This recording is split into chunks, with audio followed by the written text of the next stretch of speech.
La infancia de Manuel se desarrolla en Aranjuez y se sostiene en 4 pilares fundamentales. Su familia, de quienes aprende mucho bueno, pero también sufre las dificultades inherentes a una herencia no consciente ni trabajada. La naturaleza que le rodeaba, que le permitió sentirse libre y vivir la alegría, el juego, la creatividad y la diversión sana y atrevida. El karate, apoyo fundamental para el desarrollo en todos los niveles, físico, mental y emocional. Las amistades, con quienes pudo compartir lo anterior sintiendo que tenía compañeros incondicionales. Vivió en distintas ubicaciones como Sevilla, Canadá, Bolivia, Madrid o Nueva York. No solo era un niño travieso, sino también muy sensible y con una clara vocación de apoyo y cuidado hacia los demás. Por eso eligió la medicina. Entre sus múltiples experiencias profesionales destaca la residencia de medicina interna en el 12 de octubre, un año en un proyecto de salud en Bolivia y hacer varios másteres en psicología y psicoterapia para acabar trabajando en investigación en el Monte Sinaí de Nueva York, donde se interesó por la relación entre la salud cardiovascular y los factores psicosociales. Realiza el primer año de psiquiatría en la Universidad de Columbia de Nueva York y comienza a trabajar en drogodependencia desde el lugar más duro que uno se pueda imaginar, el poblado de Las Barranquillas. Pasa por contextos más conocidos y fundaciones como la Jiménez Díaz.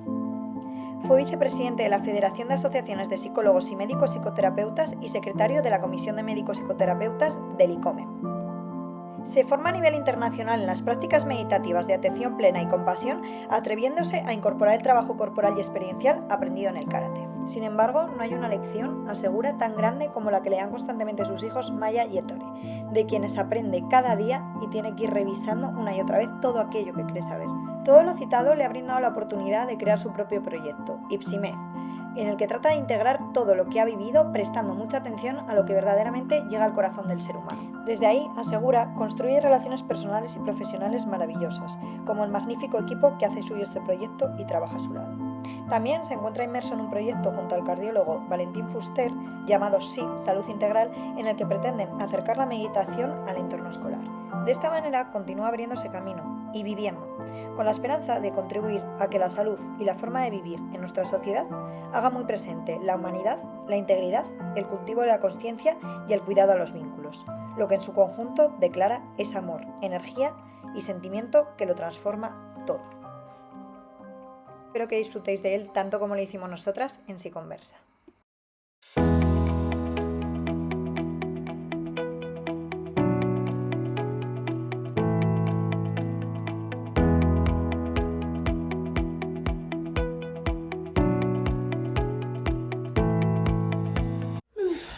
Pues bienvenido a SMC, Manuel. Lo primero que te voy a pedir es que te presentes y nos cuentes un poquito quién eres, de dónde vienes. Pues muy bien, yo soy Manuel Paz, vengo de, soy de Sevilla, de ahí el acento, pero es un acento un poco ya que se ha ido diluyendo por haber vivido en distintas partes, y eso me ha pasado también a nivel profesional. O sea que tengo tengo un acento profesional que no pertenece prácticamente a ninguna disciplina, ¿no? Y tiene que ver con mi itinerario, porque yo elegí medicina con una vocación muy humanista, como muy asistencial. Me gustaba mucho tratar el sufrimiento de la persona, casi más que la enfermedad. Entonces ese fue como donde yo aterricé como mi vocación. Y luego con la evolución, sobre todo los años que estuve haciendo medicina interna, que es cuando me vine aquí a Madrid, al 12 de octubre, empecé a ver que faltaba esa atención a la dimensión humana, a la psique, a la mente, a la emoción, y entonces empecé a hacer una formación. Fruto de esa formación, que era en psicoterapia, además humanista, pues ya ahí se hizo todo más complejo, porque realmente era muy dicotómico, era como una atención muy del cuerpo, pues eso, como en la medicina, como muy tecnológico, con muchas pruebas de imagen, de laboratorio, casi que la persona se queda en un rinconcito mientras tú te haces cargo de su salud, y luego la otra parte, que era justo poner a la persona en el centro, ¿no? Esa visión humanista. Entonces ahí ya empecé a ver cómo realmente integrar una dimensión con otra, y eso me llevó a Estados Unidos. Estuve haciendo investigación, estuve en psiquiatría haciendo la residencia, y luego ya viendo que realmente en ningún lado sentía que se daba esa visión integradora, pues me vine a España con la sensación de que era como, a mí me gusta mucho una frase que es encontraré un camino o lo haré. Entonces era una sensación de, creo que mi camino no está definido en ninguna institución ni disciplina, sino voy a ir haciéndolo, en base a todas esas experiencias. Qué bueno. Claro, es que tal y como mencionas, al final, ahora mismo el modelo imperante es este biomédico, ¿no? El fragmentar un poco al paciente y no darle una mirada completa. Pero en toda esta trayectoria, a nivel somatización, ¿cuántos casos te has encontrado cuya etiología no era ni biológica ni neurológica? Yo diría cuántos casos me he encontrado... Que lo son, ¿no? Exactamente. O sea, es como realmente es que la persona es mente-cuerpo, corazón y vinculación. Es decir, que la persona tiene esas dimensiones como funcionan todas interrelacionadas, integradas. Entonces realmente no es tanto que no tengan manifestaciones fisiológicas, físicas, orgánicas, manifestaciones psicológicas, emocionales, muchas veces también fruto de una vinculación, de un tipo de relación que está no funcionando bien. Muchas veces la que peor funciona es la de uno consigo mismo. Y entonces, bueno, pues realmente no es tanto que la persona no tenga eso, es la mirada, ¿no? La capacidad de reconocer todas esas cosas. Es cierto que hay veces que en el mundo de la medicina lo que se hace es que se elimina, se niega, es como una disociación total de la dimensión mental, emocional, pero también en el mundo de la psicología se desatiende. Sí. De entrada como la parte como física, no se preguntan fármacos, enfermedades, cómo está la persona de su salud, que es la parte, lo más importante, sino que también el cuerpo, aunque se dice y cada vez más que hay que dar la atención al cuerpo, luego la realidad es que todo se basa en algo en general, pues eso, fruto de narrativas, de la cognición, de poner palabras, y realmente yo creo que los que trabajamos en salud mental nos tenemos que atrever un poquito más a incorporar el cuerpo en nuestra práctica. Que yo creo que nos vamos pasando la pelota, ¿no? Pues Exactamente. Esto te toca como médico, esto como psicólogo y ya. ¿Y cuáles son, o sea, hasta qué punto puede afectar la psique o la mente a nuestro cuerpo? ¿Qué manifestaciones has visto tú? Bueno, yo creo que hay una parte que no es insana, es decir, que la psique está permanentemente comunicando a través del cuerpo. La dimensión emocional, su mensajero es el cuerpo. Entonces siempre hay sensaciones, muchas veces son interoceptivas, como algo que está pasando que no es una sensación corporal como si, no sé, como me duele la rodilla, ¿no? Entonces son como sensaciones corporales que tienen un mensaje, están diciendo algo de ti, generalmente de tu subjetividad. Entonces eso es como todos funcionamos así. Luego está la otra parte cuando generalmente eso no lo atiendes, o lo van negando, es el mecanismo de defensa muy importante. Los niños tienen como dos recursos principalmente, es como esa parte de anestesiarse, de no sentir, y la parte de luego traducir todo lo que sienten o necesitan en fantasía. O sea, van creando su mundo imaginario para compensar las carencias o el sufrimiento que tienen, ¿no? Entonces ahí lo que sí pasa es que es una manera de desconectar mucho del cuerpo para anestesiarlo y de irse a un plano mucho más mental, ¿no? Entonces ahí ya empieza a haber manifestaciones muy claras porque ese camino que la emoción realmente utiliza, que es directo por el cuerpo, empieza a utilizar vías indirectas. Algunas se manifiestan de manera mental, ¿no? Como la rumiación de preocupaciones, pues eso, como muchas cosas, la ansiedad, la parte obsesiva, o sea, como que hay manifestaciones que son como más cognitivas, pero luego están las manifestaciones somáticas. Digamos que algunas pertenecen, por ejemplo, la depresión, uno de los criterios diagnósticos es la manifestación somática, es el dolor físico, o sea, es un criterio diagnóstico. Y luego está la somatización que entendemos como más pura, que sería que la persona no está teniendo contacto o teniendo conciencia de su sufrimiento psíquico y todo se canaliza a través del cuerpo, de distintos síntomas. Hay veces que son síntomas, pues eso, tienen unas características, pues son síntomas como más atípicos, se dan en distintas partes del cuerpo, no cumplen con ninguna enfermedad así como médica orgánica y además si haces pruebas no sale nada. Esto viene muchísimo a nuestra consulta ya a ICIMED porque somos como, en realidad atendemos la salud mental en general, pero es cierto que estamos muy especializados en psicosomática, en somatización y entonces estas personas, claro, es muy frustrante porque van a hospitales, realmente cuando vas a un hospital seguro que te van a poner un fármaco, seguro que te van a hacer pruebas que algo hoy en día va a salir, entonces empieza a hacerse como se genera una madeja así como que se va haciendo cada vez más confusa, más liada y la persona, pues eso, lo pasa mal. Y luego hay gente que ya no es solo la somatización como con esas sensaciones, síntomas, que son muy variados, gastrointestinal muy habitual, dermatológico, neurológico, puede ser la migraña o cefaleas, pero luego también hay paresias de miembros, que ya es un grado un poquito más severo. Hay veces que son parestesias, como que la persona pierde sensibilidad. Yo he llegado a ver crisis convulsivas que parecían epilepsia, pero eran fruto de una tensión psíquica muy fuerte. Entonces, al final, el cuerpo, de una manera u otra, va a expresar, ¿no?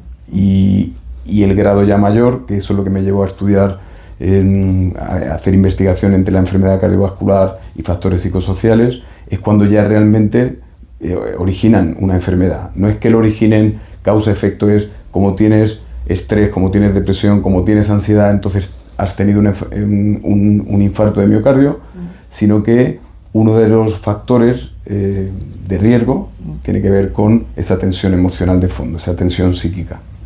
Y hay muchos estudios hoy en día que demuestran tanto pues eso, la epidemiología, la asociación, no hay duda. De hecho, la depresión está reconocida por la American Heart Association, que es un factor de riesgo, como la hipertensión, la diabetes. Entonces, lo que pasa es que luego eso, curiosamente, ya cada vez un poquito más, pero eso no se traduce en cambios a nivel clínico. Te sigues encontrando muchos médicos que no evalúan, que no preguntan, que no tratan, que no creen incluso en esto, ¿no? Aunque está publicado en las mejores revistas de medicina y de cardiología. Así que bueno. Sobre todo porque es muy interesante lo que cuentas, ¿no? Que el trabajo conjunto sería también mucho más eficaz para tratar este tipo de problemáticas, ¿no? El trabajo conjunto de especialistas en cuerpo, vamos a decir, y especialistas en mente sería muy interesante, ¿no? Claro, tú eres una especie rara de médico, que es fantástico, ¿no? Porque tú tienes esas dos posibilidades, por así decirlo, ¿no? Puedes trabajar con el cuerpo y puedes trabajar con la mente, porque ya has unido esos dos mundos, has creado tu camino, como decías antes, ¿no? Que eres especie rara porque no es tan habitual, ¿no? Me parece muy interesante lo que comentas y creo que es el camino natural hacia el que tenderemos, no sé, en más o menos años, ¿no? En eso confiamos los que vemos, tenemos esa visión, pero no es casualidad, o sea, realmente el método científico, Descartes, como el cuerpo-mente totalmente diseccionado, ese pienso luego existo, que es ir mucho a la cognición, a la razón, a toda esa parte del ser humano y olvidarnos de pienso y siento, luego existo, ¿no? Sería como más integrador. Pero claro, todo esto y el método científico especialmente, que es en el que se apoya, no es en el que más se apoya hoy en día la medicina, es como el único en el que se apoya, como que parece que cualquier otra fuente de conocimiento no es válida, si no está demostrado por la ciencia. Y muchas cosas, todo lo que de alguna manera se ha demostrado científicamente es cierto, pero hay muchas cosas que son ciertas y que no tenemos la capacidad de demostrarlas a través del método científico. Claro, entonces ahí todavía, exactamente, hombre, ahora pensamos que estamos en lo más, lo mismo que pensarían en el siglo XV, cuando descubrieron América, o sea, como cada momento parece que es que no hay más, y sin embargo, bueno, pues yo creo que queda mucho que aprender y mucho que cambiar, y como decías, creo que realmente como la única, diría, alternativa válida a nuestra sociedad es dar un giro, vamos, de 180 grados a la mirada que tenemos al ser humano. Requiere como un cambio de conciencia. Entonces para mí eso es esencial.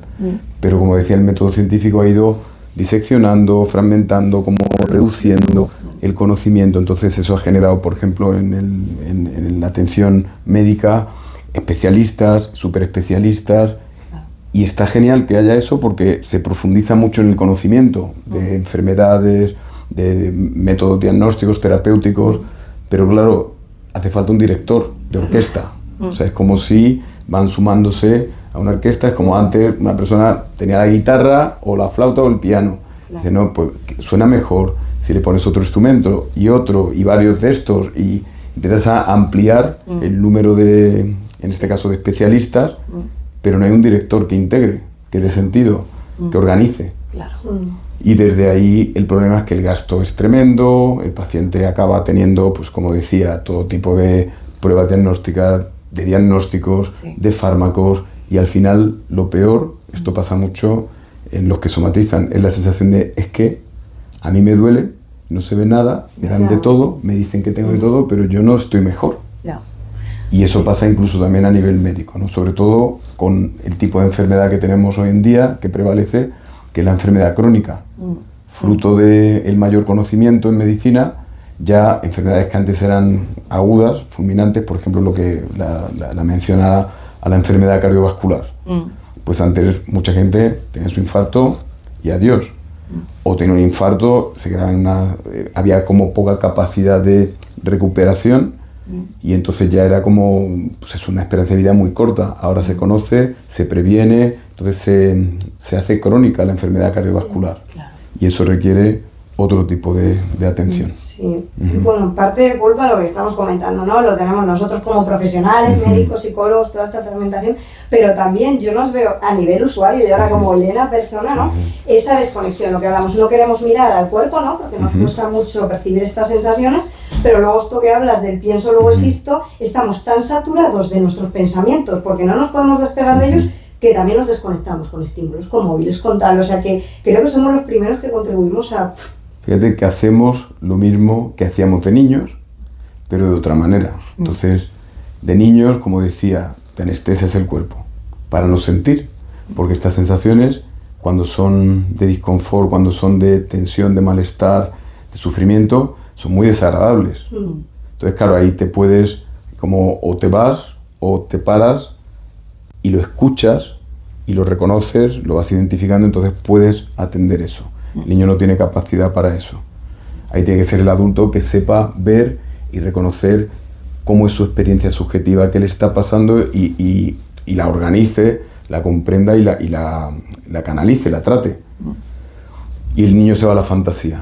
Nosotros tenemos menos capacidad de imaginar, de fantasear y nos vamos al alcohol, o nos vamos a jugar a los juegos en una sala de juegos. Hoy en día es muy fácil a las pantallas. O sea, nos vamos al móvil, nos vamos a los videojuegos, nos vamos a un montón de posibilidades adictivas, evasivas, evitativas que nos ofrecen los videojuegos, ¿no? Entonces, pero bueno, cualquier cosa que se utiliza para realmente desconectar y evadirte acaba siendo adictivo. Por ejemplo, la comida, una manera de calmar tu malestar, de venga, me tomo esto ya me siento mejor. Bueno, te sientes mejor ahora, pero eso te va a dar problemas. Lo mismo pasa incluso con el deporte. Personas que generan una relación muy adictiva con el deporte, ya no es algo que lo hacen para sentirse mejor, ya es casi como compulsivo, porque es su vía de soltar tensión. Y con las compras, y con el sexo, y con una relación con la pareja, es como esa dependencia que tiene que ver con un componente adictivo de querer que el otro de alguna manera te alivie, te desconecte, se haga cargo de tu malestar, ¿no? Claro, en esta línea, ¿no? Un poco juntando lo que dice Elena, de que a veces puede ser problema del usuario, nada, no. Estas que se pegan, problema del usuario, de las personas, ¿no? Que tal vez tampoco entienden, ¿no? Obviamente, como todavía sigue habiendo ese pensamiento de siento dolor en el cuerpo, voy a un médico, que yo creo que está bien, oye, vete a un médico primero, estaría bien que el médico esté informado y de nuevo, ¿no? Que pueda como tener en cuenta esos factores emocionales y psicológicos. Pero sí, como esa dificultad de los usuarios, la dificultad de los profesionales, y entonces claro que nunca se llega a ese punto, ¿no? Y me parecía interesante si pudieras, bueno, no sé si dar alguna pincelada, ¿no? De cómo podría una persona identificar o por lo menos tener en cuenta que eso que le puede estar pasando a nivel físico puede que tenga que ver con algo mental, que ya hemos dicho siempre va a influir, ¿no? Pero bueno, sí que no sé, tú conocerás también muchos casos, más que yo seguro, de personas que a veces la sintomatología no es constante o aparece en ciertos momentos o aparece de cierta forma que te da como que pensar, ¿no?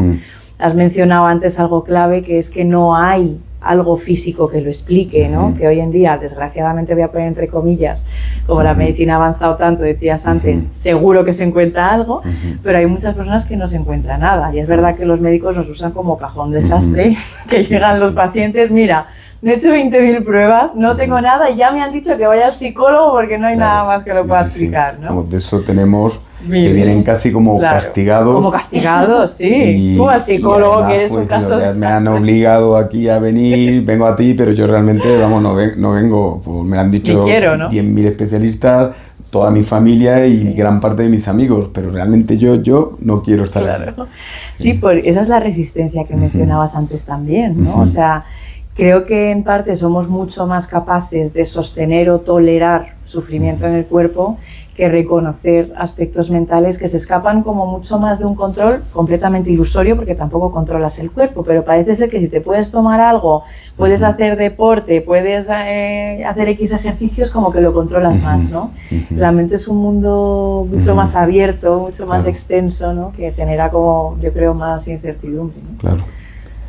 Pero bueno, ahí, atendiendo a tu pregunta, pero comentando, ¿no? Como esa parte cuerpo-mente que tiene un carácter defensivo y básicamente es evita nuestro sufrimiento, hace todo lo posible para que tú no sufras. Entonces eso tiene una parte adaptativa, ¿no? Si tú te acercas la mano al fuego, vas notando una sensación desagradable, te va doliendo, empiezas a sentir que ya es insoportable y entonces retiras. Y eso es sano. Claro. Lo que pasa es que cuando hay un dolor psíquico, y el dolor psíquico muchas veces es un dolor físico, también, pero bueno, cuando hay sufrimiento, como decía antes, eso está en sensaciones corporales. Hay una angustia, hay un malestar, hay una tendencia como al pensamiento como, pues eso, como obsesivo o de indefensión. La persona está como muy desregulada, ¿no? Entonces, lo que trata es de protegerse desconectando. Entonces es la defensa. El problema es que esa defensa da muchos problemas, porque al final acabas desconectando, no del sufrimiento, acabas desconectando de ti. Es como si te anestesias para lo malo, pero también te estás anestesiando para lo bueno. Claro. Entonces es parte de lo que acaba pasando, que la persona deja de conectar consigo misma, deja de tener conciencia de realmente ese sufrimiento, de dónde viene y qué le está pasando y cómo manejarlo.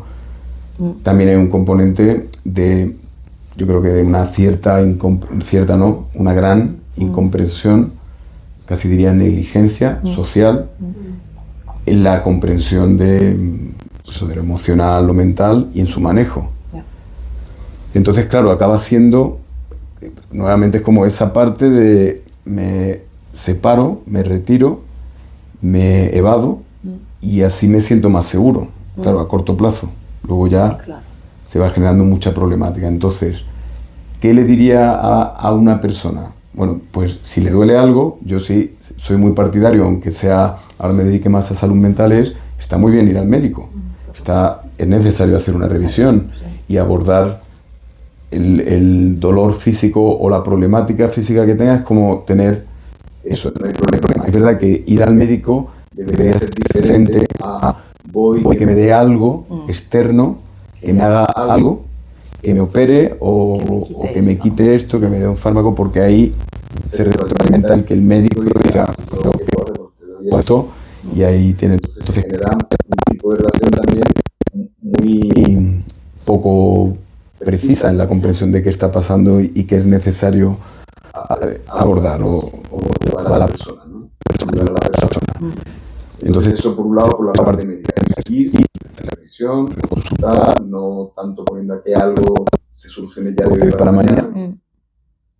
Y mientras tanto, también parar a ver qué es lo que está pasando a ti, porque hay una parte que puede ser que haya un origen psicológico, y siempre lo psicológico de una manera u otra está, sobre todo cuando hay dolor, ya hay algo psicológico, porque ya construyes el vínculo, la relación, que es contigo, que es con el síntoma que eres tú, que viene de ti, y entonces ahí siempre se va a dar un tipo de relación que va a condicionar mucho, ya no solo es cómo tú lo vivas, sino cómo se exprese la enfermedad.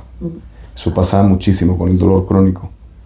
Es como se establece una relación que tiene un componente muy, muy importante. Cómo sea esa relación va a condicionar mucho a cómo se exprese el dolor y cómo se perciba y se interprete, ¿no? Ya. Y luego hay un componente que también es inevitable, que lo que atendemos se va haciendo cada vez más presente.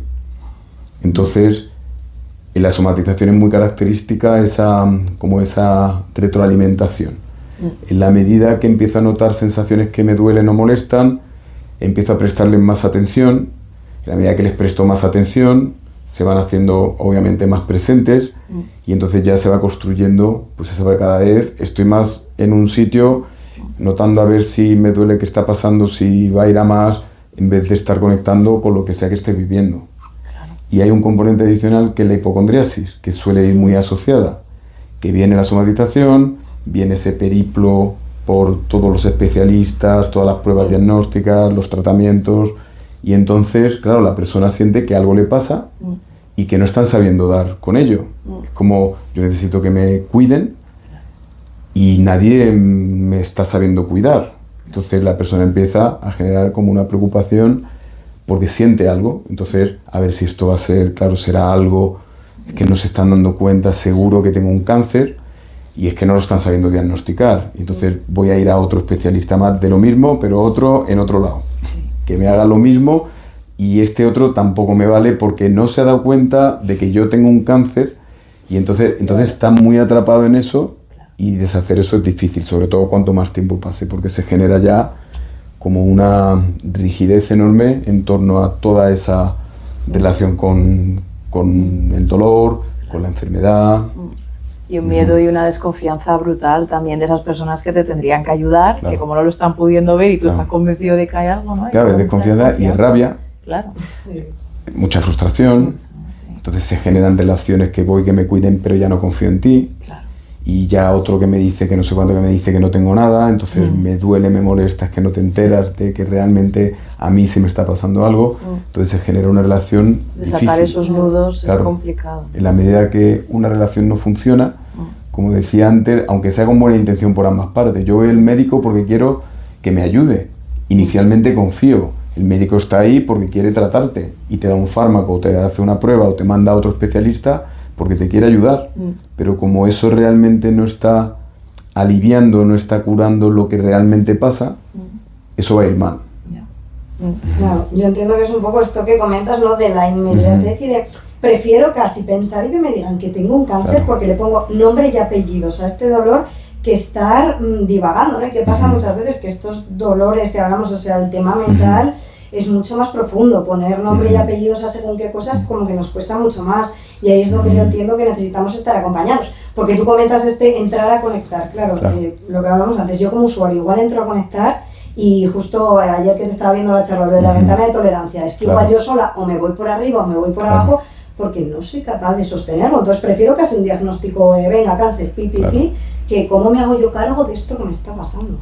Claro, en eso efectivamente o sea, es fundamental tener como esa capacidad de sostener y es ir aprendiéndolo y ganando confianza y comprensión. Entonces, ¿eso qué requiere? Pues alguien externo, que de sentido, que comprenda, que ayude, que en los primeros años de vida son las figuras de apego. O sea, es como alguien que te dé soporte, que te dé sostén. Cuando te pasa algo, que te dé comprensión, que te ayude a canalizarlo. ¿Qué suele ocurrir? Que somos, como decía antes, negligentes, ¿no? Entonces es muy habitual que un niño está en unos columpios, se cae. Entonces, hay distintas maneras de responder a eso. ¿Ves? Te lo estaba diciendo, no sé cuántos, ya te echan la loca. Entonces niegan tu dolor, te juzgan, te critican y te apartan de eso. Entonces, aprendes a que realmente tú lo haces mal, que no te puedes caer, no hay contención del dolor, por tanto ya está, lo que tienes es que reñirte y se acabó, y ya fuera el columpio, vamos a casa. O, ay, pobrecito, tal, ven, mira el pajarito, mira, no sé, es poner la atención fuera, es evadirse. Mira, no sé cuánto, mira, hacer. O venga, te voy a poner en el móvil O te voy a dar un caramelito, venga, toma una chuchería, compramos. Entonces, claro, ahí empezamos a aprender la gestión emocional. Entonces, claro, ¿qué se necesita? Pues alguien que sostenga tu dolor. Eso requiere que obviamente tú, como figura de apego, que es normalmente o tu hijo o tu hija, tienes que regularte a ti mismo. Tienes que ser capaz de sostener tu sufrimiento por el sufrimiento de tu hijo o tu hija. Entonces es lo que Daniel Siegel habla de contacto, sostén, regulación, calma, ventana de tolerancia, y entonces luego ya se le da comprensión. Pues mira, es que mira, estabas en el columpio, no te has dado cuenta que te estabas agarrando, pues eso, mal, porque has soltado la mano y ese columpio está más inestable, y entonces tal. Entonces, si quieres, vuelve, pero ten cuidado con esto. Entonces se reconduce. Pero hacer todo eso requiere ese tiempo. Ese no solución inmediata. Esa sensación de tal, venga, caramelito, pantalla, pajarito, nos vamos, te riño, como algo no reactivo, algo que sostenga y que ayude a atravesar la experiencia de principio a fin. Entonces la persona empieza a ganar confianza obviamente de su interacción con el entorno en base a qué le pasa, qué siente, cómo lo sostiene, cómo comprende y cómo hace para seguir viviendo, es decir, seguir evolucionando, seguir aprendiendo. Y hoy en día tenemos, dentro de nuestras carencias como sociedad, yo siento que hay unas cuantas, y no pasa nada, porque todos tenemos carencias, pero es como al menos la conciencia de que las tenemos, y eso nos permite luego ponernos a cambiarlo, ¿no? Pero una es como que no nos podemos equivocar. Los niños, gracias a Dios, los primeros años de su vida no tienen problema con eso. Que no andaríamos si tuviéramos problema con el error, porque estamos un año dándonos porrazos y cayéndonos y tal, y esto es muy frustrante. Entonces, claro, si hiciéramos lo que hacen los adultos, anda, mira, estos andan bien, pues yo no voy a andar porque como yo no sé, van a ver que yo no sé. O, anda, mira, me he caído, pues ya no lo intento más, porque es que esto duele, se acabó. Claro, muchas veces tenemos como ese tipo de aproximación al error, a la equivocación o a simplemente la realidad de la vida, que hay veces que las cosas nos van bien y otras veces sufrimos. No nos van las cosas tan bien. Entonces, básicamente es sostener esa presencia y ganar esa capacidad reflexiva, que no es reflexiva de aquí, es una reflexión como muy sentida, y desde ahí vas construyéndote, vas aprendiendo, vas madurando. Y eso es lo que de alguna manera es la sabiduría, no es un conocimiento teórico. Y es parte de la charla esta a la que hacían mención, es que es la sabiduría en la medicina, porque hay una parte de que hay mucho conocimiento teórico, mucha ciencia, y eso es fabuloso, pero hay muy poca comprensión hay mucho conocimiento de la enfermedad, muy poca comprensión y manejo del sufrimiento humano que va implícito en la enfermedad. Entonces, tener ambos conocimientos genera la sabiduría. Es como todo ese conocimiento teórico, ese conocimiento humano, y desde ahí generas sabiduría. Sobre todo creo que es bonito lo que cuentas y entender que hubo un día que esto fue así, ¿no? O sea, es verdad que hace mucho tiempo los médicos tenían un componente completamente holístico, global, de comprensión del sufrimiento, de unión con la naturaleza, con la comunidad, con la enfermedad, ¿no? O sea, como que esto fue así en su momento. Es verdad que ahí ha habido una ruptura y ha habido un cambio, pero bueno, seguramente se vuelva a un modelo así porque hay una crisis de salud enorme. Creo que hay más conciencia de salud mental y poco a poco eso como que volverá a donde tiene que volver, que es al mundo médico, como tú dices, ¿no? Porque está todo unido. Entonces, en el momento en el que esas dos fórmulas también trabajen juntas, creo que, claro, es ese director de orquesta que tú decías, ¿no? Ya se podrá empezar a comprender a la persona, tanto en las causas, que es verdad que cada vez hay más estudios, pero creo que todavía hay mucho vacío porque también es mucho más difícil de estudiar, ¿no? Pero hay mucha evidencia que una vez que ya hay una enfermedad, como decías antes, los factores psicoemocionales y sociales, por englobarlo todo, y espirituales, afectan mucho a la recuperación de la persona y hay muchos estudios en esa línea y sin embargo no hay psicólogos, por especificar incluso psicólogos de la salud, por así decirlo, en los hospitales, no existe, ¿no? Entonces, bueno. Me encanta tu optimismo, porque vamos hay que tender hacia ahí. A llegar a eso. Entonces yo quizá como médico tengo también una mirada un poco más de puede que sí, ojalá, o puede que no, que es la muerte. Entonces nosotros una de las cosas que tenemos que aprender y no nos enseñan, la aprendemos a golpes, es que el paciente se muere, es una persona, se va a morir. Entonces hay veces que hay que saber reconocer hasta cuánto tú puedes ayudar, hasta cuándo tú debes intervenir y hasta cuánto lo que corresponde y curar a esa persona es soltar y aceptar y no abandonar, sino acompañar, aliviar.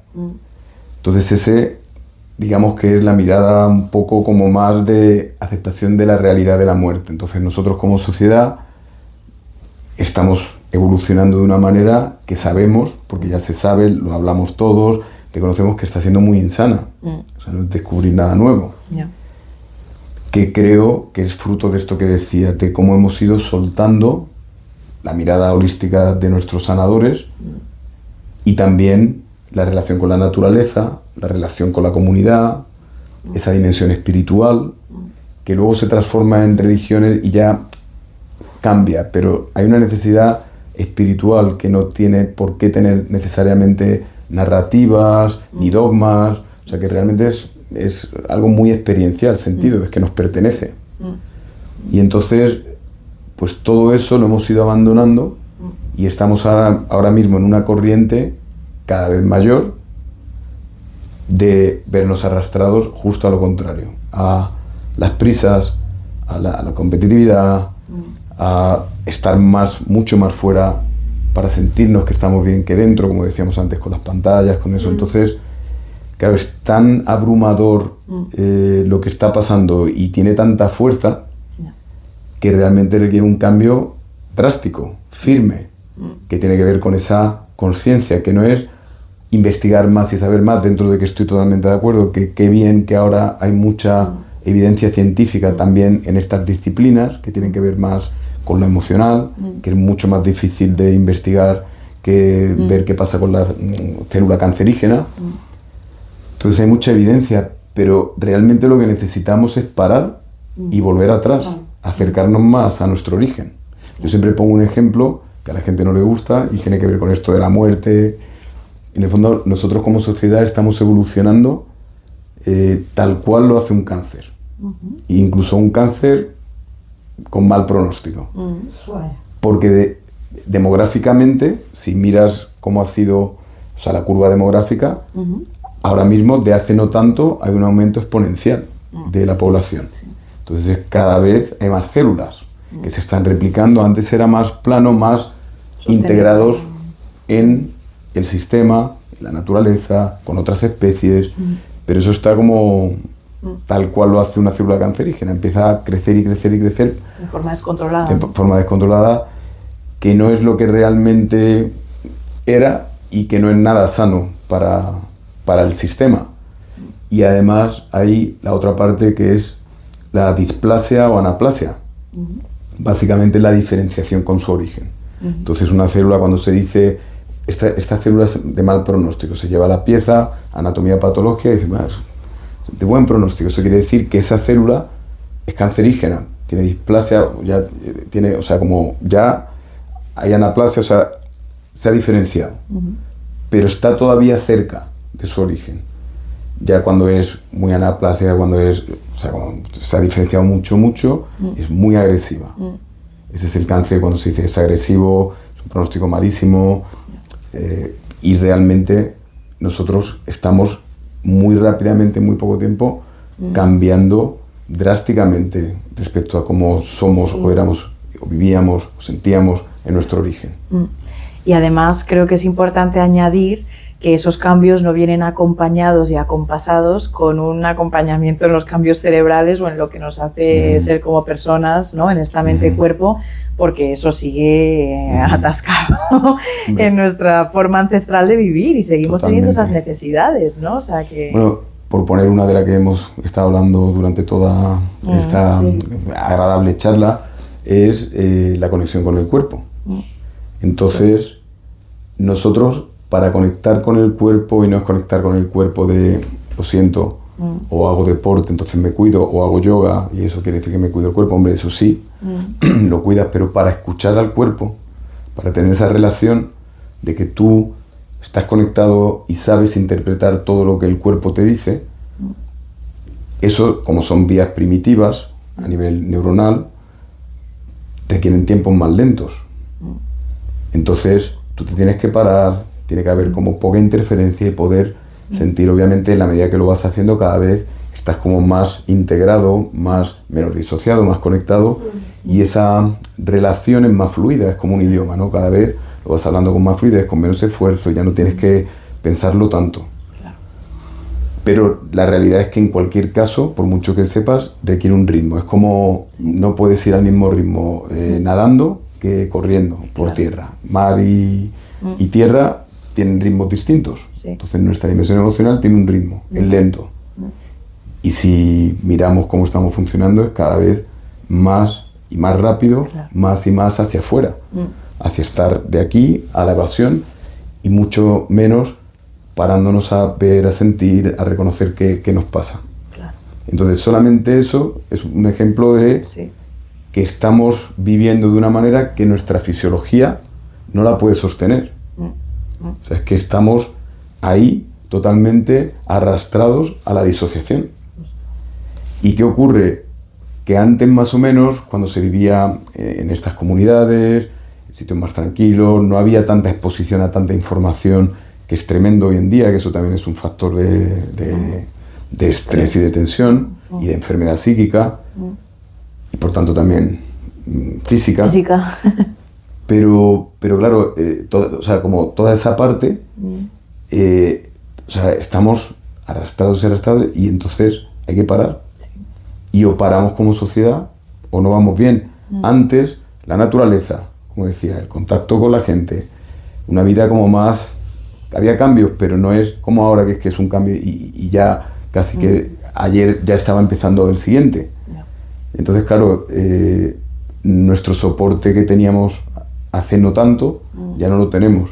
Entonces yo lo que siento es que ya no es una opción el decir, venga, voy a cuidarme, voy a pararme a, como decía, no como ese interés por a ver qué me pasa, eso de no que me den una receta ya o que me hagan, sino voy a ver yo cómo voy ganando más capacidad, más autonomía para realmente saber quién soy, saber qué necesito y hacerme yo cargo de ello.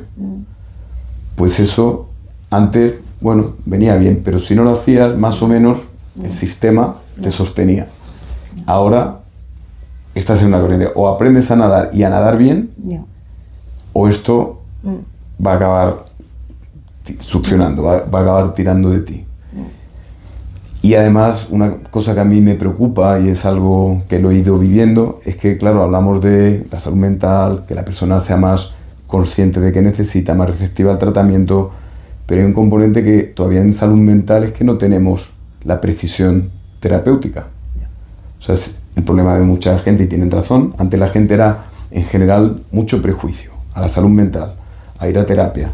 Yo recuerdo que yo, cuando empezaba, había pacientes que para salir de la puerta no querían que nadie les viera en la calle, era como...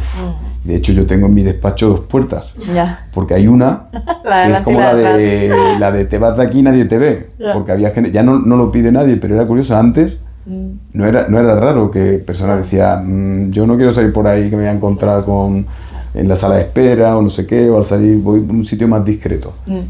Y entonces, bueno, pues ahora ya hay más receptividad, pero sigue pasando esto que pasa en los especialistas, que muchas veces se encuentran con que el profesional de salud mental no acaba dando en la diana del todo, porque realmente en salud mental hay mucha disparidad de teorías, de recursos terapéuticos.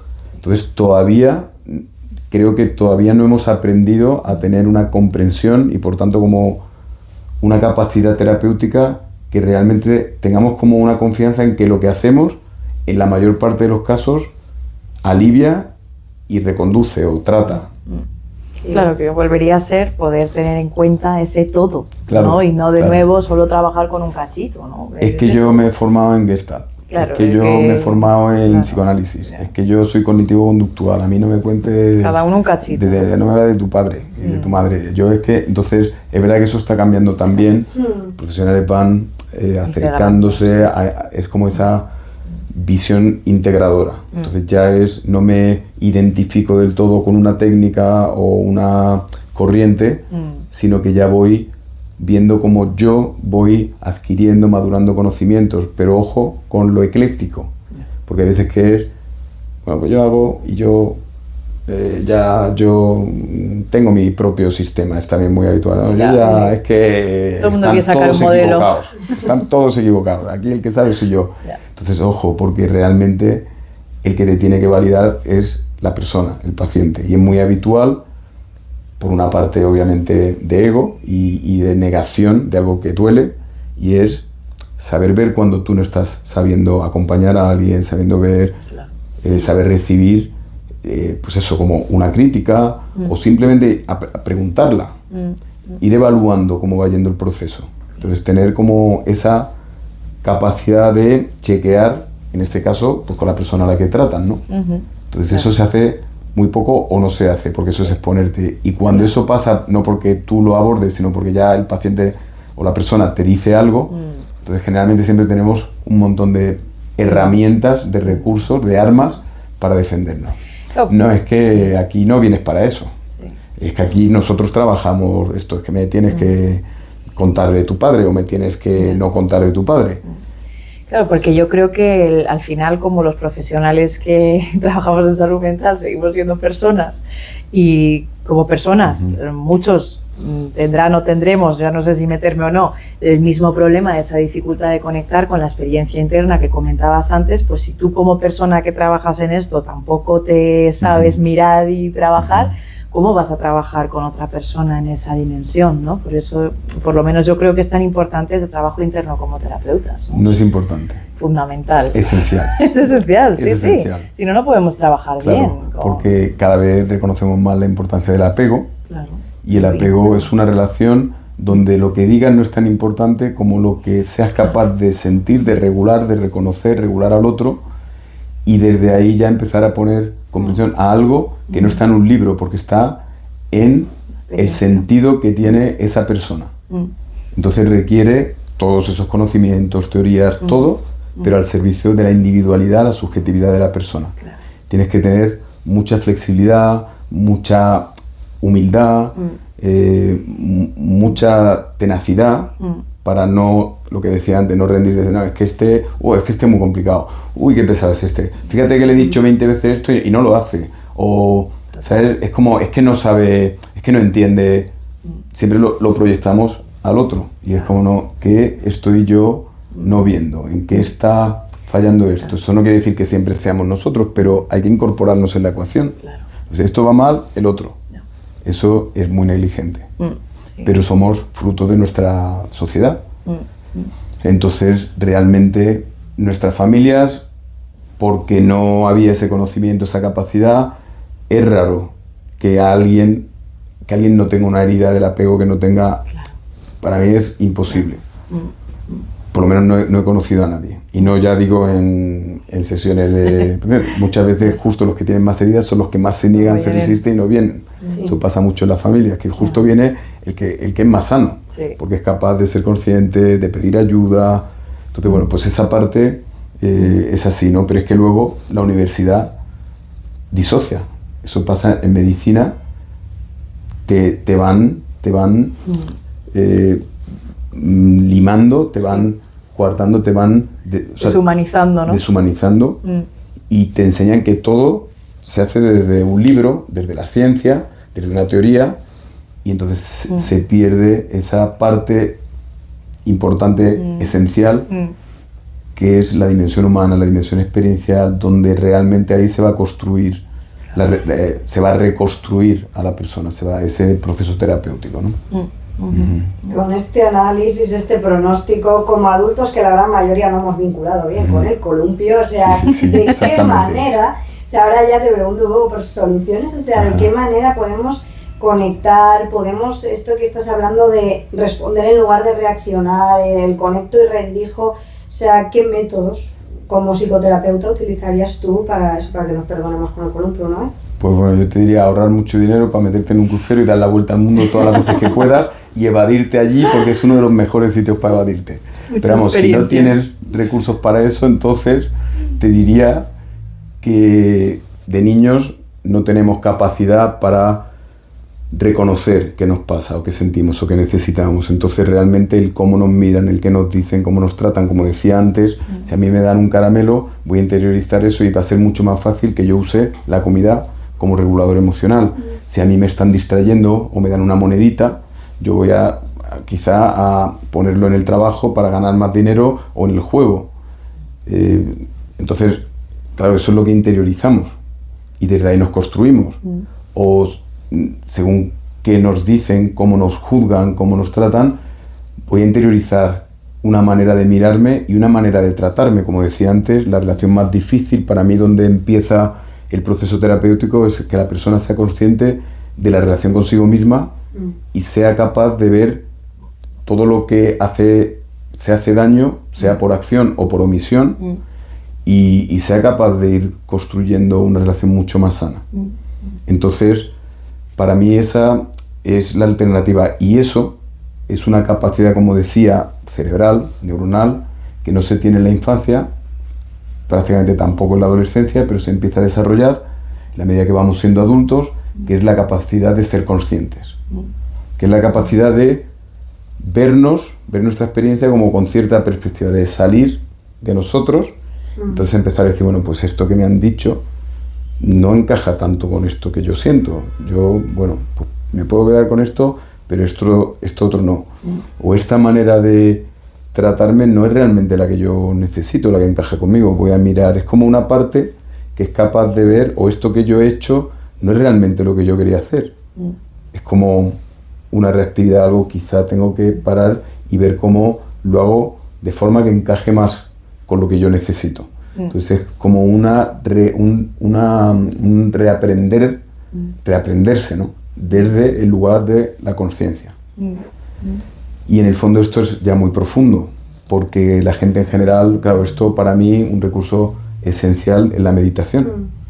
Entonces la meditación de entrada lo que te ayuda es a estabilizar, a regular, como comentabas antes, en la ventana de tolerancia, que es lo que también genera un vínculo seguro, un apego seguro. Es como ganas más sensación de estar estable, de que tu funcionamiento corporal, psíquico, está bien organizado. Entonces la meditación hace eso, también lo hace el deporte, también lo hacen los fármacos, también lo hacen otras cosas, pues gente que tiene hobbies que de pronto se estabilizan, no sé, pues pintando. Entonces, estabilizar. Pero luego la meditación tiene, para mí, lo más importante, que es el siguiente recurso, que es cuando empiezas a reconocer bien cuando estás funcionando desde ese lugar, desde la conciencia, y cuando no, cuando estás inmerso en tus patrones, tus emociones reactivas, o sea, tu reactividad cognitiva. Entonces, claro, es como que empiezas a reconocer esa capacidad que tenemos, que generalmente no utilizamos, y que para mí esta es la cura de la sociedad, una sociedad más consciente, que empiece realmente a saber mirarse, comprenderse y tratarse.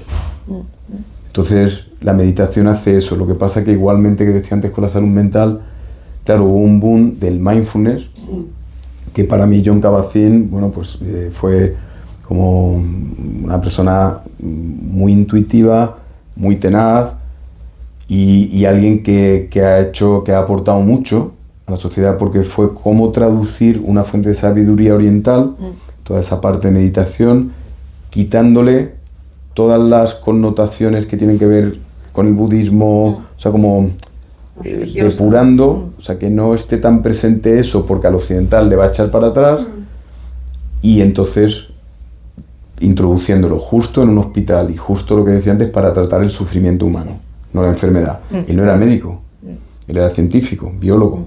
Entonces, claro, él realmente no podía llegar al hospital y decir, oye, que yo voy a ser el que cure a la gente. Era decir, yo voy a utilizar un método para aliviar el sufrimiento de la enfermedad. Vosotros, los médicos, todos los sanitarios, os encarguéis de la enfermedad y yo ahí no voy a opinar. Pero sí voy a ver cómo atender ese sufrimiento de la persona. Y entonces eso generó pues, el programa de MBSR, de 8 semanas, de Mindfulness, que como demostró además científicamente que tenía efectos positivos a nivel físico, a nivel mental, hay estudios muy bonitos y luego él además tenía muy buena relación con Richard Davidson, que es un neurocientífico, entonces han hecho, ambos para mí han sido pioneros en todo este movimiento. ¿Qué ocurrió?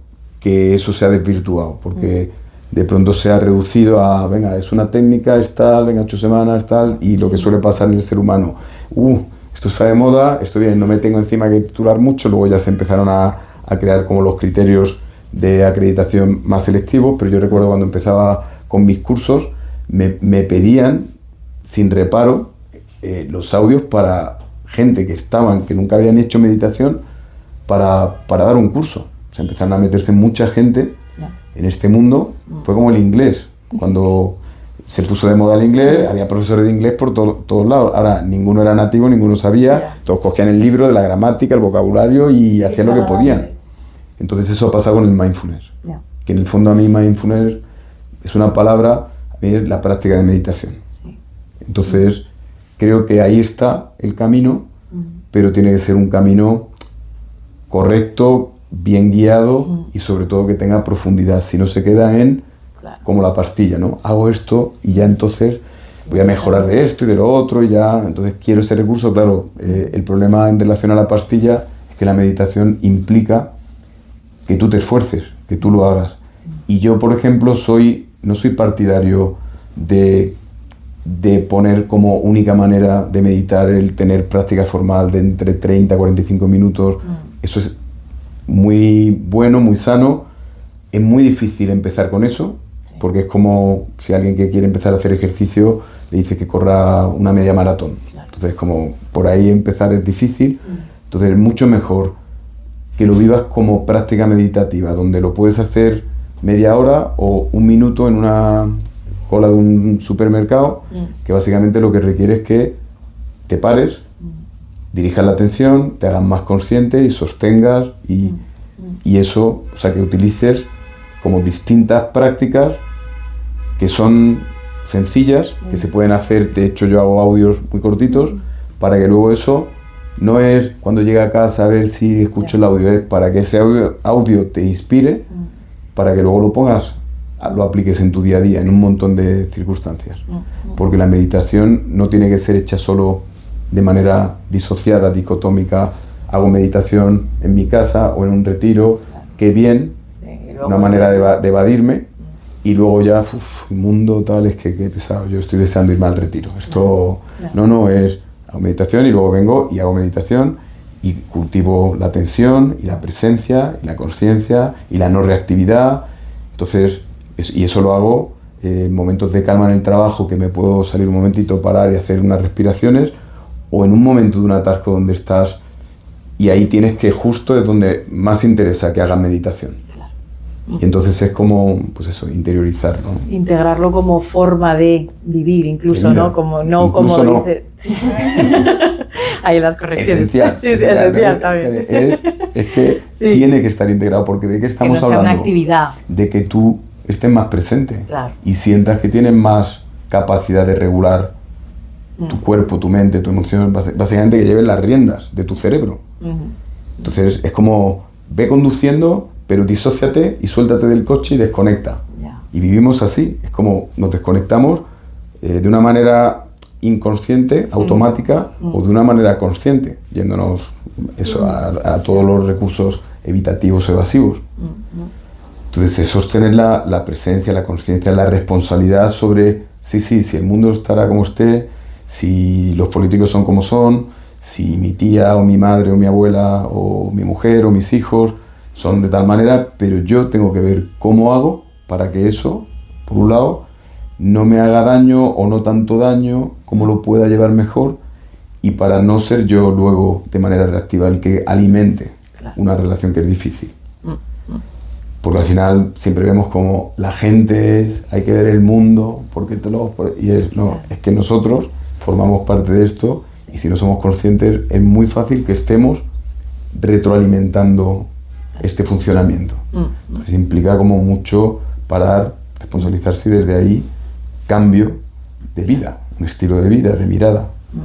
Nosotros en el centro estamos haciendo, claro, yo después de todos estos años, tanto con la consulta de psicoterapia, de psicofármacos, como también toda la parte de meditación que yo utilizaba, o sea, yo ofrecía a los pacientes, luego se han ido incluyendo otras personas, ¿no? Pero era como un recurso para darles autonomía.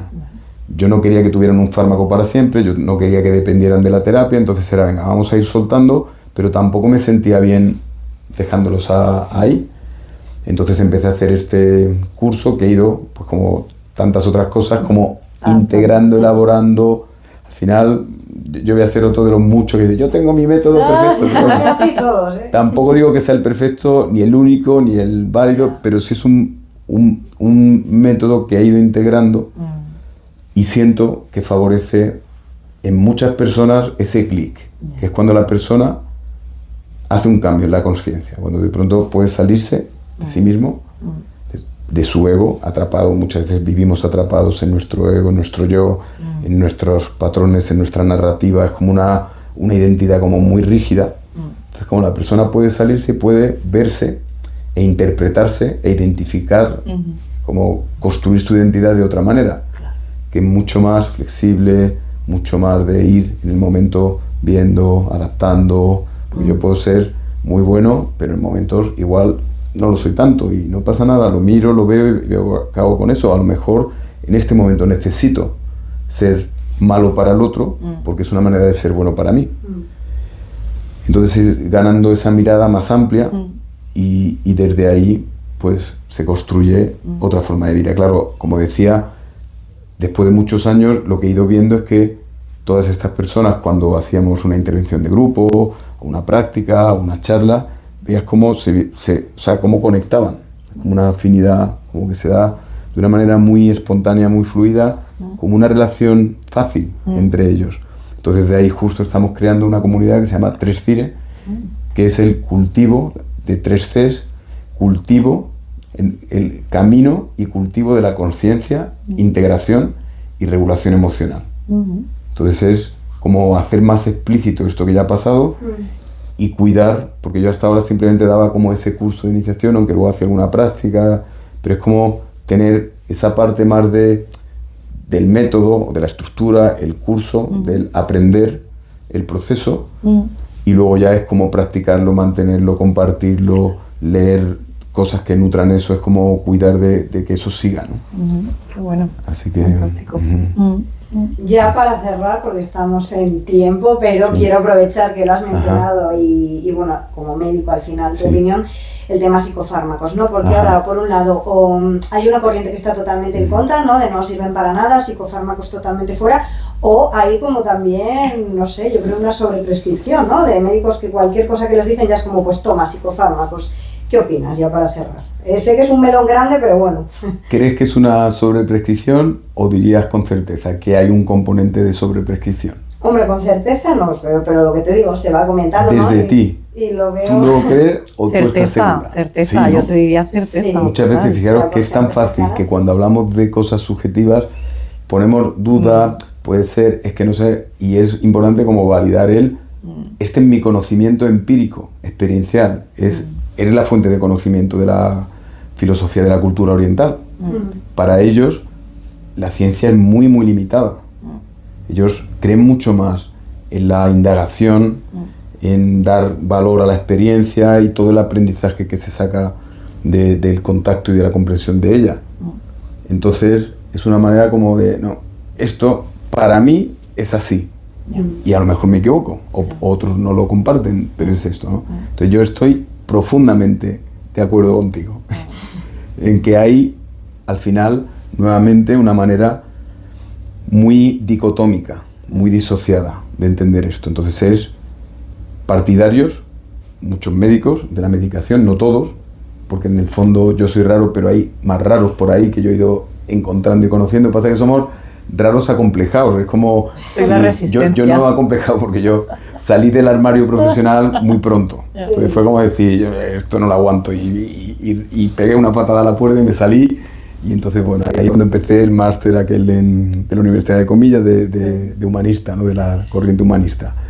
Entonces, claro, yo era el rarísimo, el que médico que se va en vez de a un curso de infecciosas de investigación o de lo que sea, de radiodiagnóstico, yo me iba, me voy a... Bueno, al principio decía que me iba a un curso, directamente, eso es verdad, fui muy cauto, muy... Sí, me voy a un curso. Y ya, claro, el curso duró 4 años, porque era un máster, hice solo un módulo el primer año y luego ya el máster entero después, entonces 4 años yéndome y teniendo que cambiar guardias porque tenía un cursito y tal, claro, ya empecé a decir, no, es un curso de psicología, y dije, de psicología, de la Universidad de Comillas, no de como darle esa parte institucional. Entonces decían, ¿de psicología? Pero, ¿y tienes que pagar? Por eso, o sea, es como, ¿y eso te cuesta dinero?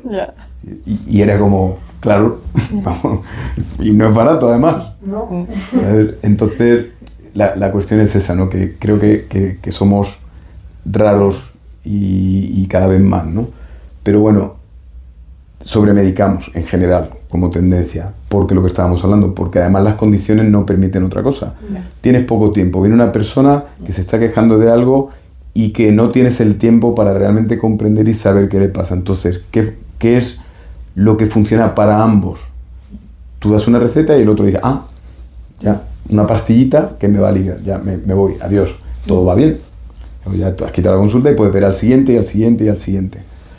Entonces, en salud mental el problema es que el fármaco creo que está muy bien, es necesario para esa estabilización, para quitar síntomas, porque la gente no viene a la consulta en salud mental cuando empieza el dolorcito emocional, cuando empiezas a ver, hay cosas que no están yendo bien en mi familia, o tengo una dificultad con mi pareja, esto de siempre igual, tal, bueno, tengo siempre igual, voy a ver si puedo que no sea siempre tan igual, a ver si consigo reconducir esto. Entonces ya vienen en crisis total, ya vienen cuando se rompen, cuando se desbordan.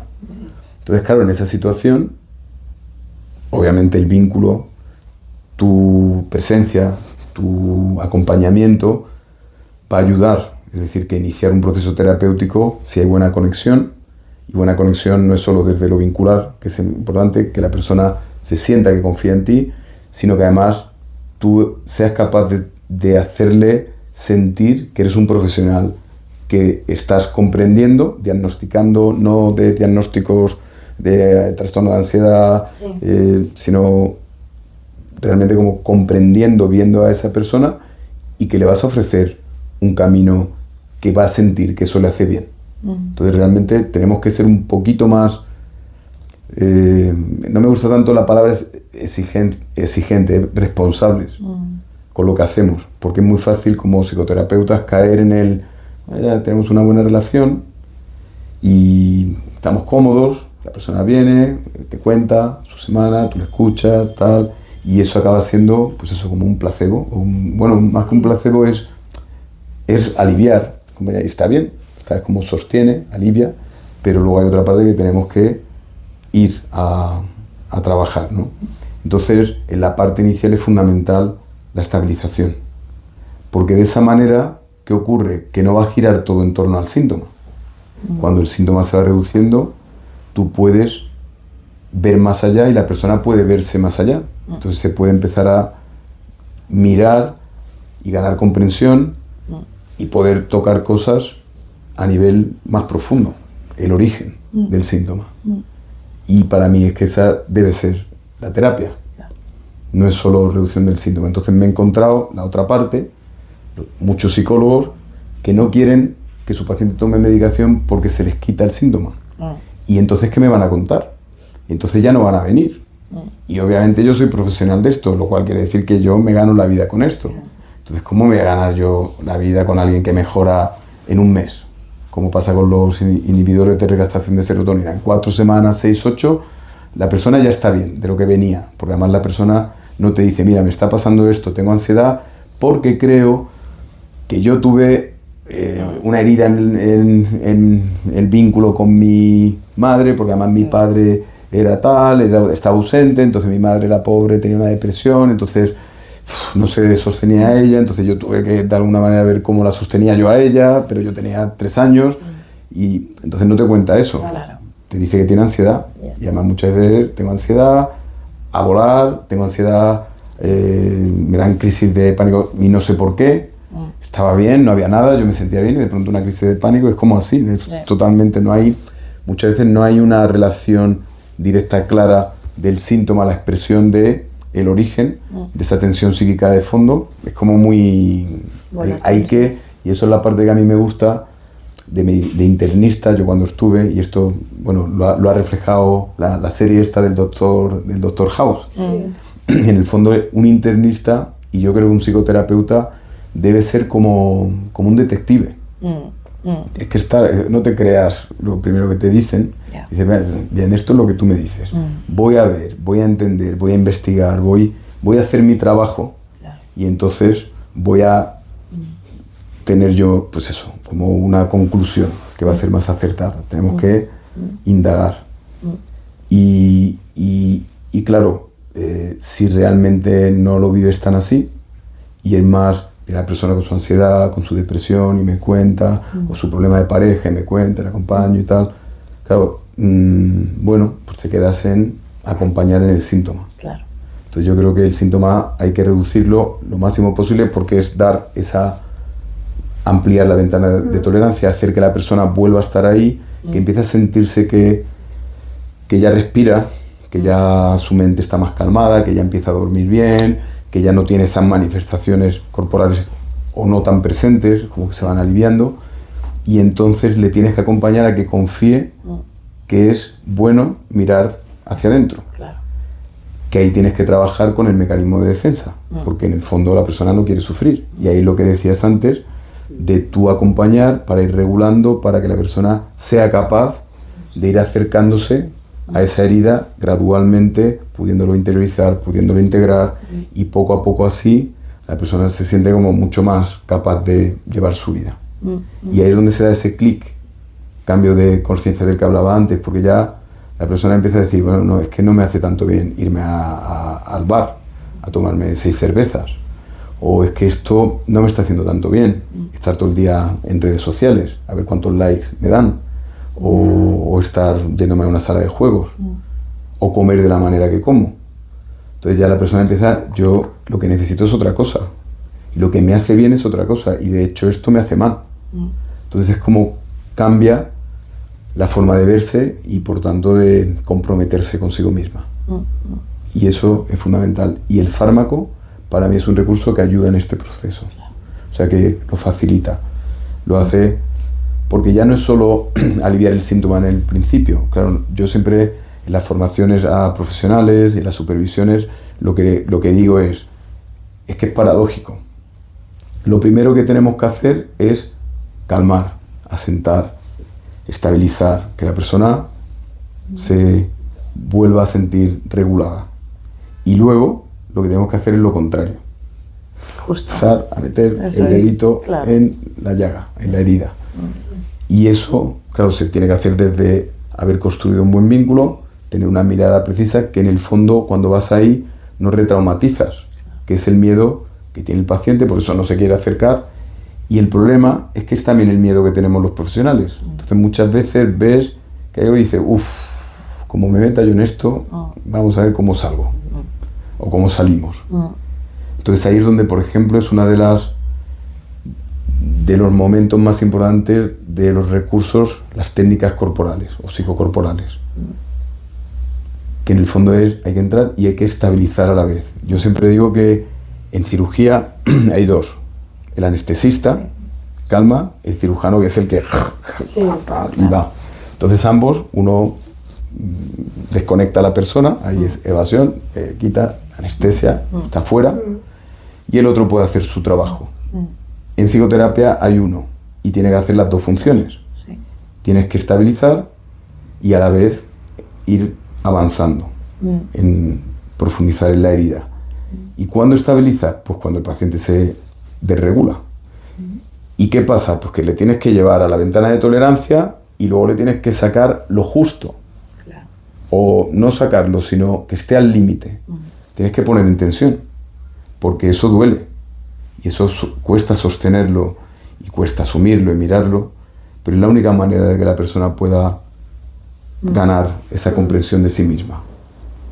Entonces, pues el fármaco ayuda al principio para estabilizar, para ampliar la ventana de tolerancia, pero también el proceso terapéutico, porque te da el colchón para que puedas entrar con más seguridad a ciertas cosas en las que tienes que entrar si te planteas hacer terapia, lo que implica como algo terapéutico, que va a cambiar, que va a corregir algo que no estaba bien, a reconstruirlo en algo que sí lo está. Entonces tienes que ir a la experiencia, tienes que ir al dolor, muchas veces la persona va a revivir, porque eso de todas maneras lo está reviviendo una y otra vez en su día a día, y ahí es donde sigue sufriendo. Entonces tienes que ir ahí, la persona va a sufrir, pero luego lo va a hacer de otra manera, lo va a hacer estando más presente.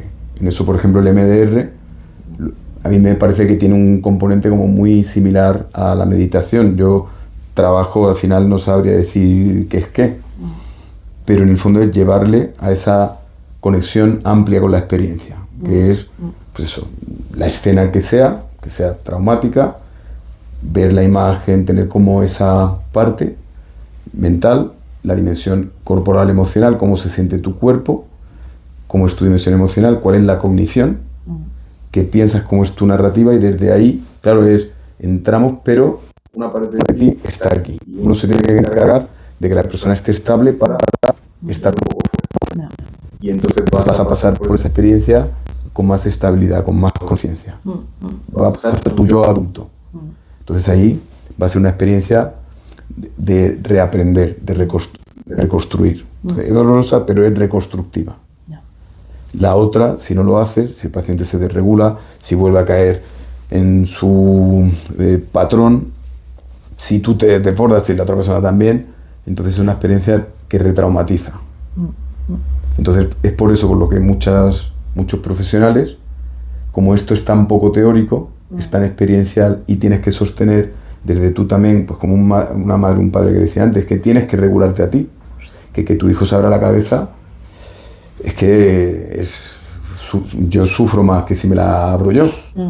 Cuando a mi hijo cuando a mi hija, a mi hijo les pasa algo, de verdad, es como, y tengo que respirar y decir, a ver, tú, tranquilo, sereno, tal, transmite tal, vamos a ver, sostener eso. Entonces lo tienes que sostener con recursos que no son teóricos. Entonces muchos profesionales al final quieren hacerlo porque saben que eso es eficaz, pero porque claro, lo tienes que hacer en este momento que se está dando, y ahí tienes que ser como muy firme, cosa que en psicoterapia además nos han enseñado a ir por detrás. Lo bueno, los médicos no, los médicos nos dicen por delante, entonces ni tan por delante como los médicos, por detrás, ni tan por detrás. Entonces es un punto de ir tal, pero te la juegas. Entonces, yo he tenido casos de momentos disociativos, momentos de crisis, de ansiedad pura. Pero no pasa nada. Dice, es que en el fondo eso es lo que te va a pasar fuera. Y aquí estás conmigo. Y vamos a estar juntos en ver cómo hacemos para que tú atravieses eso y veas que hay otras formas de relacionarte con toda esa experiencia y todo ese sufrimiento que llevas ahí en esa herida, ¿no? Entonces, te la tienes que jugar. Por eso yo siento que es muy importante la humildad, como decía antes, porque en el fondo nos vamos a equivocar, es decir, que hay que asumir eso, pero también la valentía, la firmeza, la determinación, porque en el fondo tienes que ir para adelante muchas veces, si no vas a hacer daño por omisión. Que muchas veces solo pensamos en el daño por acción. No es que si le digo esto, es que si le pregunto, es que se va a poner. Dice, no, es que entonces no le estás tratando, estás solo, pues eso, acompañando, escuchando hasta un punto. Pero inconscientemente o conscientemente has decidido no ir, aunque luego hagas formaciones de todo tipo. Porque las formaciones de todo tipo tienen que incluir esa parte experiencial, ese trabajo contigo, con tu persona, con tu historia pasada, con tus patrones reactivos. O sea, tú tienes que trabajar mucho tu propia conciencia y capacidad de autorregulación y comprensión. Y desde ahí ya puedes, ¿no? Qué bueno. Pues muchísimas gracias, Manuel. La verdad que vamos, estaría hablando un buen rato más. Vamos a tener que volver a invitarte Pues aquí bueno, a nada, pues yo estaré encantado, que eso, que es muy agradable. Porque además, eso, siento que somos primos hermanos. Sí. Salud, cuerpo, mente y cuerpo es integración psicomédica. Como, o sea, tenemos como una mirada, yo creo que muy afín. Sí, así que nada, pues un placer. Muchísimas gracias. Perdón porque se me olvidó hacer la mítica pregunta del final de Si Conversa. Entonces se la vamos a lanzar así de esta manera en remoto a Manuel. ¿Qué significa para ti salud mental o qué se te viene a la mente cuando piensas en lugar o base segura? ¿Qué es para mí la salud mental? Pues podría estar hablando muchísimo sobre ello porque es un campo apasionante, complejo, profundo, pero haciéndolo muy, muy conciso. Para mí la salud mental es cultivar la consciencia.